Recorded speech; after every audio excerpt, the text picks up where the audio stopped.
Friends, நிறைய பேருக்கு இந்த எஸ்எம்டி ரெசிஸ்டர் எப்படி கால்குலேட் பண்ணுறதுன்னு தெரியாது. ஸோ ரொம்ப சிம்பிள்.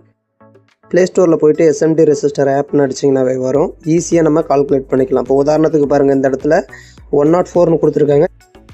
ஸோ ரெசிஸ்டர் அப்படிங்கிற இந்த ஆப்புக்குள்ளே உள்ளே போய்ட்டு ஸோ இப்போ நமக்கு அந்த இடத்துல 104ன்னு இருந்துச்சுங்களா. 104 பார்த்தீங்கன்னா 100K. So 100K. அடுத்தது இந்த இடத்துல பாருங்கள்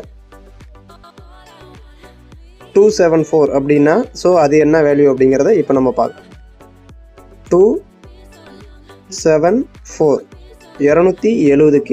ஸோ இது போல் நம்ம ஈஸியாக கண்டுபிடிச்சிட முடியும். அதே மாதிரி லெட்டர்ஸ்லாம் நிறையா வரும் பார்த்தீங்களா, அதுவும் நம்ம ஈஸியாக கண்டுபிடிச்சிக்கலாம். லெட்டரில் வருது இப்போ 00ன்னு இருந்தால் என்ன அப்படின்னா அது ஓம்ஸ், அதாவது 0 ஓம்ஸில் இருக்கும். ஜம்பர் அப்படின்னு எடுத்துக்கலாம்.